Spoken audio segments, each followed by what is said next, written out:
What's up, you guys? It's your girl Fallon. Thank you for joining me for yet another video.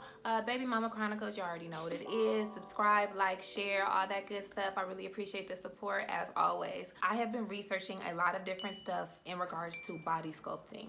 And I'm not sure if a lot of you are familiar. There are some technologies and techniques that are starting to kind of like surface that are non-invasive, which basically means these are cosmetic procedures that do not require incision on your body for you to actually cut yourself open, take anything out, put anything in.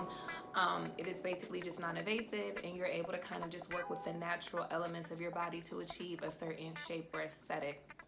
So as a lot of you guys may know too, or whatever, the most popular thing right now that's happening are the BBLs, which are Brazilian butt lifts, where it is a lipo fat transfer. They remove fat from your body, all the little pockets of fat and stuff like that that you don't want. They will take those and inject the parts of it that, or the fat that you want in the places that you want, or just completely just remove it and kind of slender you out. And obviously that's like amongst the most popular as of now. But again, there are some techniques that are kind of coming on the market that are really allowing us to kind of, again, change our physiques without having to, you know, go under the knife, because that is a serious thing. Like, surgery is still going to be surgery no matter what. And it's even more crazy because it's surgery that's not required, you know, so you're definitely taking a risk every single time you put your body under that kind of pressure and under that kind of stress. Things are starting to shift, and there are starting to be new technologies and different things that are pushing us forward and allowing us to feel better about ourselves without putting ourselves at such a high risk. So I'm super excited about that. But I just want to end, girls, like, first of all, my nails are gone. What you will see in the video, and basically what I'll be showing you guys, is my experience with cavitation therapy. And I hope I'm saying it right. If I'm not, I'll get it right the next time. I don't know exactly how to say it, but I believe it's cavitation therapy, and also vacuum therapy and wood therapy, which are the techniques that I'm going to talk about. But those are the services that I got done. But within the video, I'm going to show you my experience. I have a friend that I went to high school with, and she reached out to me in regards to this, you know, body sculpting thing. And she said, hey, you know, I'm starting this new business. I was wondering, could you be a model for me and kind of do a review and kind of like a before and after? Am I able to post your pictures? Now, in order to post the pictures, again, so you kind of are aware, the vacuum therapy is what would be kind of the equivalent to what a BBL would be. So it's definitely targeting like your glutes and kind of just trying to lift, raise, and shape out your butt a little bit more via the vacuum therapy. The wood therapy is to generate blood circulation and kind of loosening up, I guess, your internal fat to kind of get it to distribute to where you want it to, kind of get it in one concentrated area, which is obviously your butt, and then kind of like sucking all of that out or through, you know, different pockets in your body through the vacuum, I guess. And, you know, that's what she was offering me to get done. And I'm like, wow, okay. So I started to do more and more research on it. And I'm like, okay, it's still relatively new. What I found is that, like, in Atlanta, more of like the down south areas, it seems to be really, like, it's more prevalent. In California, LA area, there are a couple of spas and stuff like that that I found, but it wasn't a whole bunch. So I was like, wow, that's really dope. Like, you're doing something different, it's innovative, and you know, you may be one of the first in this area to kind of like bring this new technology to women, which is super cool. So I said, yes, I will do it. But the caveat was I would have to do it basically like disrobed, no clothes on from the waist down. Well, panties, but not like, you know, pants. Like, I have to show my butt. And, you know, I am just not the girl. You know, I am, you know, confident within myself, but I'm not that confident where I'm ready to show like my booty and a thong on Instagram. So that was a little bit kind of perplexing, and I kind of really didn't know what I wanted to do as far as that was concerned. But at the end of the day, I started to think, like, you know, well, what are you afraid of? You know, somebody judging you for not being perfect, or, you know, you feeling like you're not measuring up to what other people might see on Instagram, or what you may even see on Instagram. And I kind of had to really check myself. And it wasn't a thing of modesty, because, you know, my face is not showing. I'm not in any kind of compromising position. I'm not dancing and twerking. You know, it's literally to kind of just show the work and kind of help her to promote her business. You know, so I really couldn't think of any other reasons why besides those of just being embarrassed or feeling like, you know, I'm going to care too much about what people think. So I said, screw it.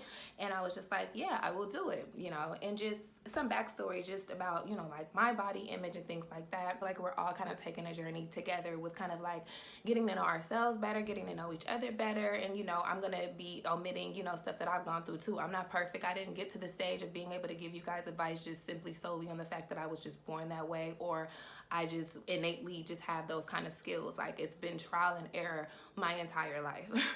So it's not anything beyond just hardcore experience and kind of just trial and error. Now, long story short, throughout my life, you know, body image has definitely been something that has been, you know, a constant, you know, just I think women in general, like we have so much pressure put on us from the time we're very, very young, all the way through our adolescence, through our teenage years and adult years, of course. And there's so much pressure of how we should look, what we should be shaped like, what kind of clothes we wear, how we should dress those shapes, you know what I'm saying, what the perfect ideal body type is. And there's just so much. So, you know, it's very hard to not get caught up in that. And the only way I think that we can prevent or circumvent that, especially ladies and baby mamas, those of you that have daughters, is just to really reiterate and reinforce positive body image from a very, very early age. You have to be conscious of your body image and your body thoughts and stuff like that, because that stuff will breed onto your children if you're not careful. And you know, and my mom didn't have any kind of like direct issues as far as just like body image or stuff that would make me feel a certain type of way, but I feel like just pop culture growing up in the 90s, and you know what I'm saying, just seeing like girls in magazines, and this was kind of like heroin chic where everybody was super skinny. It wasn't really cute to be super thick. Like, you know, I'm sure down south it was a little bit different. I grew up right around the corner from Hollywood. So, you know, not literally, but figuratively speaking, I live in LA. It's like a 10, 15 minute, 20-minute drive or something like that, you know? And so that was the aesthetic. That was kind of like the brand. Beach Barbie, Kelly Kapowski. Okay, I may be talking my age. Saved by the Bell. Hello, Kelly Kapowski. Very slim, very slender. That was kind of the look. And so just thinking about that, you know, I think that definitely had an impact on my self-image, how I thought about myself and what I felt like I was supposed to look like. And so even getting older, I've always been very slim. I've been very slender. I suffer from no ass at all. Like my butt is like, and it's kind of like, you know, I've had to ask myself like, God, like seriously, like, is that what we're doing? At the end of the day, we're all shaped different. We're all, you know, composed of different things. And there are other things that I have that maybe other people don't, you know what I'm saying? So we all have to kind of take what we've been given, God given, like with a grain of salt. And luckily, that's why 2020, the year that we're in right now, and with all of the crazy things that are going on in the world, I mean, honestly, this has kind of been one of the craziest years of my life. You know, at the same time, there are so many things that are like kind of turning the curve and kind of changing the way that we do anything and everything. The cosmetic industry, of course, billion dollar industry. So much money, resources, and stuff allocated towards figuring out different ways for women to feel beautiful. And that's all that we want to do. This is where we're spending our money, whether it be hair care, skin care, makeup, nails. It's a billion-dollar industry, and we want to look good and we want to feel good about ourselves, and I feel like we should, and I feel like we can. And these kind of therapies, I think, are going to be the things that kind of help us be able to do that. And so anyway, don't want to be long-winded. We definitely will go more into body image and kind of self-confidence and kind of undoing a lot of those kind of negative thoughts and concepts that we have about ourselves. You know, I want to work on that myself personally, and I want to work on that with you guys as well. But again, this therapy, y'all, please look it up: cavitation therapy, wood therapy, and vacuum therapy. So yes, Janlisa Harlins on Instagram. Her name is going to be at jharlins1. That's JHARLINS1. I'll leave her name and all her contact info in the description box. I know she is doing a 20% off for all services through July, I believe, and she's in the LA area. So if you are in this area, definitely hit her up. I basically got there, and she has a room designated to the spa therapy or the different type of therapies, and it's pretty much set up how it would be like if you were to go get a massage. There's a massage table, nice music. Well, she was kind of playing some trap shits because she was just gangster like that. You know, candles, and just very relaxing. So it really does feel like you're kind of in that spa environment. And you know, she made me very, very comfortable. again, you do have to kind of get undressed from the waist down. Obviously, you're still able to keep on your underwear, but the way that the suction comes to work and the wood therapy works, you want your legs and your butt completely free. And you definitely want to wear like a thong or a G-string. You can't wear like the granny panties and all that. You have to wear something that's going to allow the person to be able to really do the therapy the way that it's supposed to be done. And so, you know, I basically just got oiled up, and, you know, she started the wood therapy. I have some footage of that as well. She started the wood. She kind of told me ahead of time that it was going to feel kind of uncomfortable. It may feel a little bit weird, and some people think that it is like a massage, and it's not. However, I have an unusually high threshold for pain. So for me, it definitely was like a massage. It felt really good to me, you know, and she's kind of, again, kind of just working that wood tool through in order to get the circulation going and getting the fat cells kind of moving, I guess, where they're supposed to go or where you want them to go. And you know, that was super relaxing. And then by the time I got to the actual vacuum part, you know, it was kind of relaxing as well. It kind of just kind of sucks up on, excuse me, it kind of just sucks up on the parts of the butt that you want to pull out. I do think that based on what it is that I got done, that I would probably want to focus more on my hips, because that's kind of my deficiency. I have like super deep hip dips, which kind of make it harder for my butt to kind of look a little bit rounder. So she's going to do probably the next therapy would be kind of like more focus on the hips and kind of get that extracted a little bit more to kind of get a more rounder, fuller shape.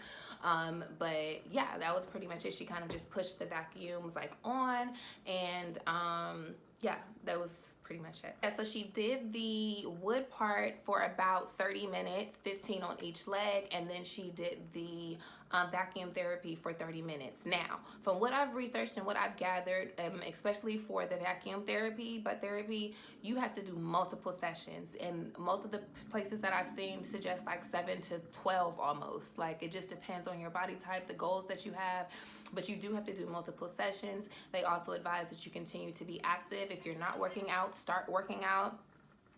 Eating right, because it's definitely going to help your results to last, and you'll kind of get the maximum benefits of the therapy if you're kind of doing those things as well. But again, you do have to do several rounds of this therapy. It's not going to be like a miracle worker overnight. And I definitely didn't see any miracles, but I did see, you know, my butt have more of a plump, kind of fuller shape just a little bit, and you know, it felt really good. I'm really interested to just see like if I continue the therapy, kind of like what my results could be. So I'm definitely going to be going back to her. And you know, I encourage all of you ladies, like if you are interested in changing something about yourself because it makes you feel better about yourself, please do that. And that is your right. Like, as spiritual human beings, we're spirit first. We were kind of given this spaceship, if you will, to kind of do what we want to do with it. If we want to trick it out, put rims on it, if we want to do, you know, whatever it is that we want to do to it, it is our prerogative to do so, and we have the autonomy to kind of make those decisions for ourselves. And I feel like as long as those decisions are centered in things that lie within us, opposed to things that are from external sources or people, and we can confirm that it doesn't have anything to do with them, but it totally has everything to do with you. If you can say that with confidence, I think that is how you know whether or not you should make a move when doing something cosmetically. I'm not against women who, you know, want to get actual cosmetic surgery. I'm not opposed to that either. I don't judge in that regard. And to be honest, a lot of reasons why women talk about getting cosmetic surgery is because they can't afford it. If they were dropped $2 million in their account tomorrow, a vast majority of those women would be getting a little nip and tuck done, little Botox, little filler. Sorry, you guys. The summertime, not even homeschool, but you know, all of the kids are home and my daughter's in there watching TV Star. Do whatever makes you happy. Do what is going to, you know, make you feel the most confident, because that's what I plan on doing, and that's what you ladies should be doing too. Also, again, we're gonna have the conversation. I'll just hold it. I was gonna say something, you know, a little something that I wanted to add to that, but you know what, I'm gonna wait until the next time we do this video, just about body image and that kind of thing or whatever, and we'll talk about it then, y'all. So I don't want to take too much of y'all time. I just wanted to come in and give y'all that little tea. I hope you guys like this video. If you have gotten this done in your town, or you see it kind of being more popular in your cities or whatever, drop it in the comments below and let me know. I'm just curious to know like where they're doing this kind of stuff, like, and how big is it getting, how, you know, viable is it, you know, are people really seeing results? You know, it seems like a really cool, you know, time right now again for the beauty industry. So super exciting stuff. So let me know, and I'll see you guys next video. Peace.